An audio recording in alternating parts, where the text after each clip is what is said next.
In today's video lesson, we are going to be rereading our story, The Dot, and also learning more about our phonics skills for this week. So let's go ahead and get started. This week, we are reading our story, The Dot. Our target skill for this story is compare and contrast. Remember that when you are comparing and contrasting something, you are telling how things are alike and different. Think about what Vashti is like at the beginning of our story and how she changes by the end of the story.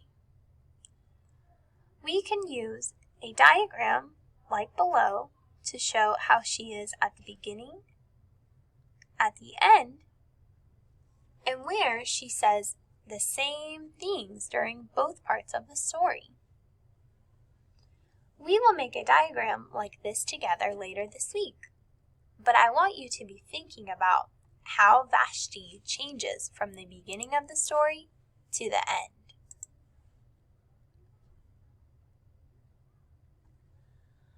Our author uses some figurative language in his story. Authors sometimes use words that have more than one meaning. In our story, The Dot, the author writes that Vashti's dot pictures made quite a splash at the art show. The author does not mean that her pictures made people wet. He means that Vashti's pictures are amazing and surprising, like a big splash.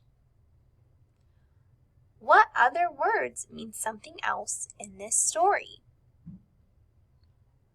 So as we are rereading through our story, The Dot, be thinking about how Vashti changes, and if you notice any more figurative language in our story.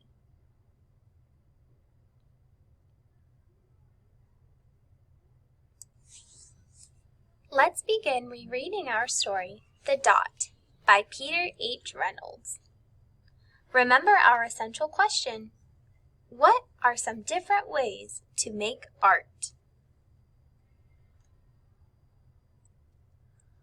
Art class was over, but Vashti sat glued to her chair. Her paper was empty. Vashti's teacher leaned over her blank paper. "Ah, a polar bear in a snowstorm," she said. "Very funny," said Vashti. "I just can't draw."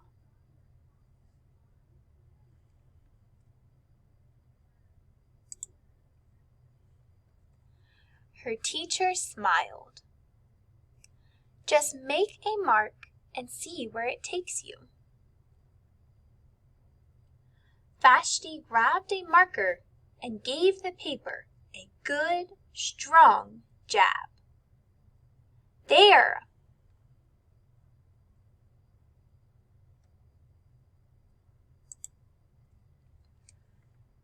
Her teacher picked up the paper and studied it carefully.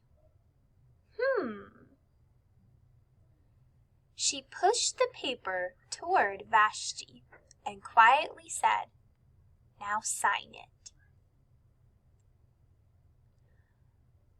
Vashti thought for a moment. "Well, maybe I can't draw, but I can sign my name."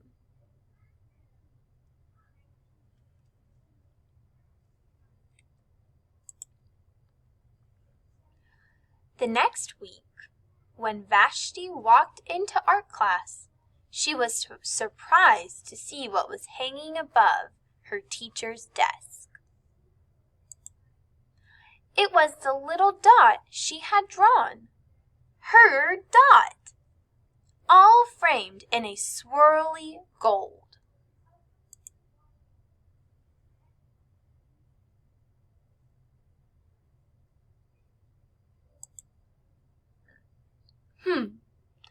I can make a better dot than that.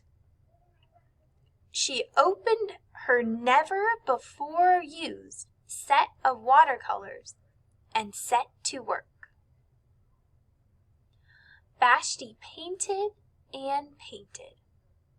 A red dot, a purple dot, a yellow dot, a blue dot. The blue mixed with the yellow. She discovered that she could make a green dot. Vashti kept experimenting. Lots of little dots in many colors.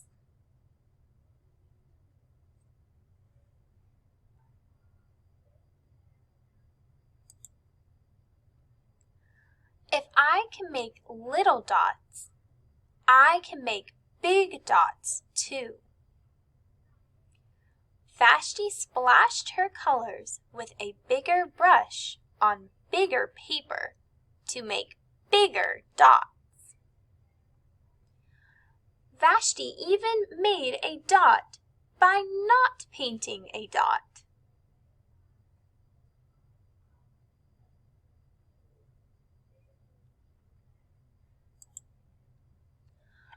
At the school art show a few weeks later, Vashti's many dots made quite a splash.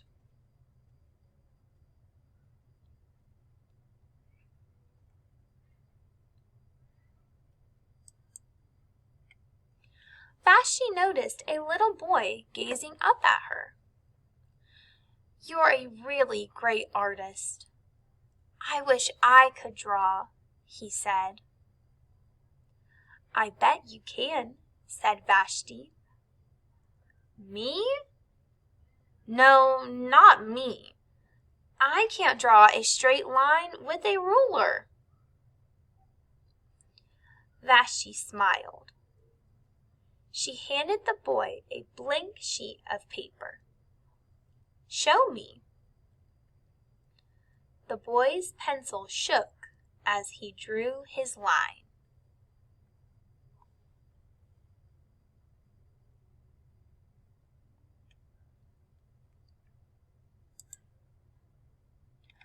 Vashti stared at the boy's squiggle, and then she said,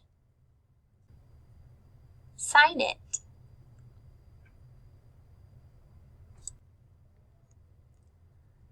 It's so important to remember in our story where Vashti began and where she is now.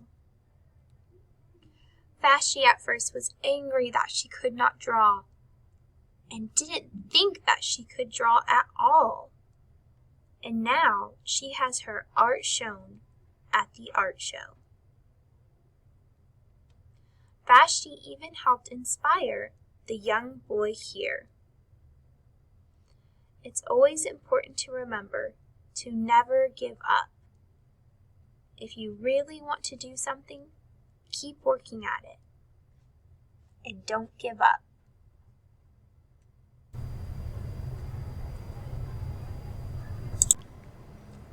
Now we are going to begin moving to our next activity.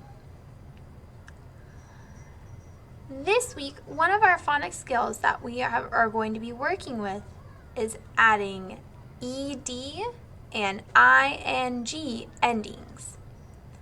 When you add the letters ed, it usually makes the d sound. For example, the word mixed. You hear t at the end. For the ing ending, this makes the ing sound. What we're going to do is look at the 6 words that are provided with a picture. We will read the word and then you will choose which ending has the word that is spelled correctly.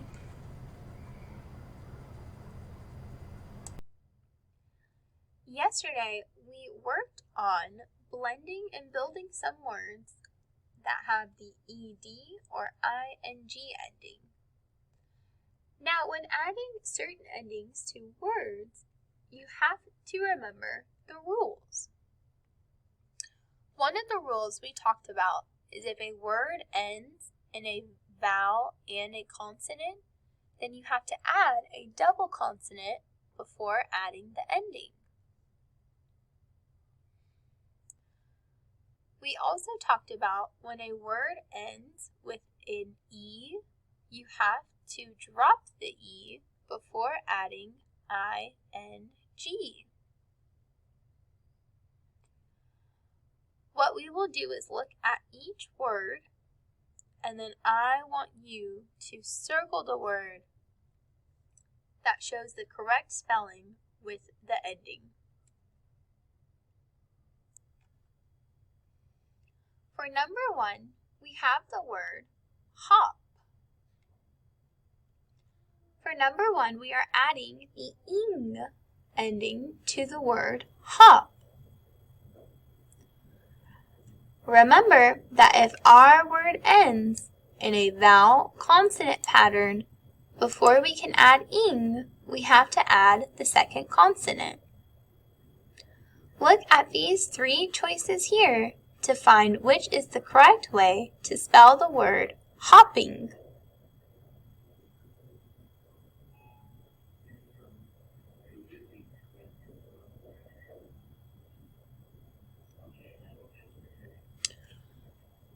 For number 2, we have the word bat.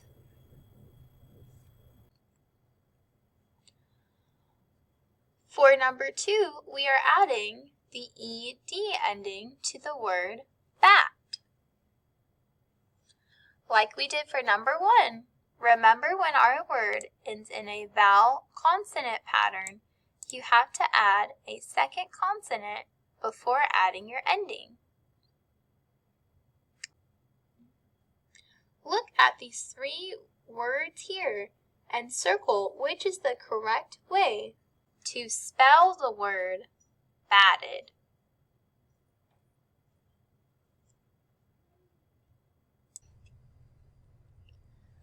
For number 3, we have the word skate.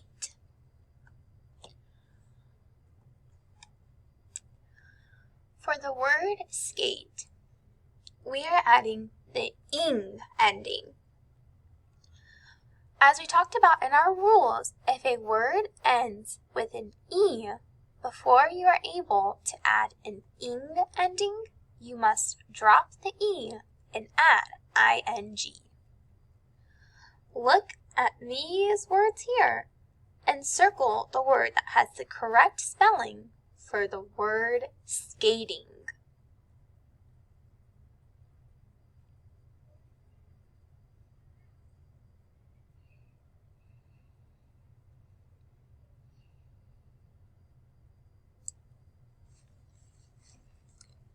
For number 4, we have the word bike.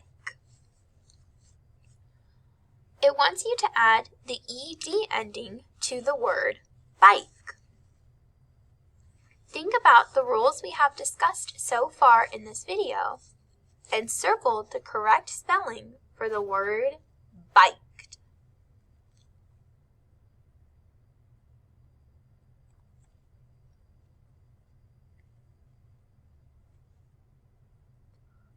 You can pause the video at any time to continue working if I'm going too fast.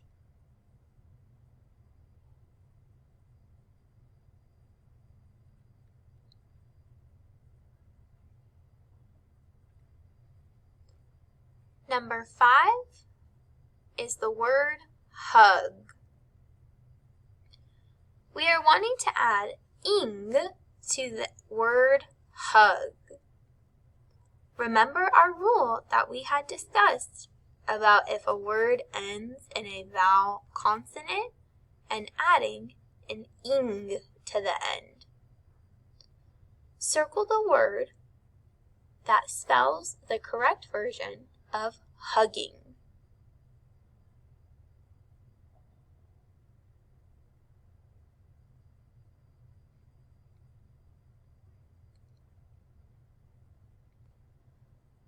Number 6,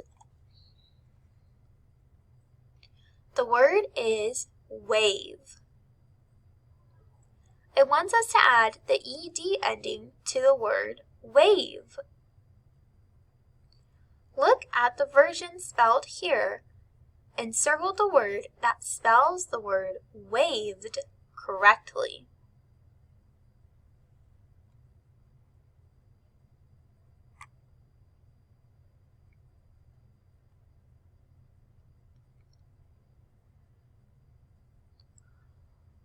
Once you have finished circling your answer choices for all 6 problems, you will be all done with this part of your activity. We will be checking your answers during our reading intervention time, so please be sure to have this activity done. And we will also be discussing our story, The Dot. If you have any questions before that, please let me know, and I will be seeing you later.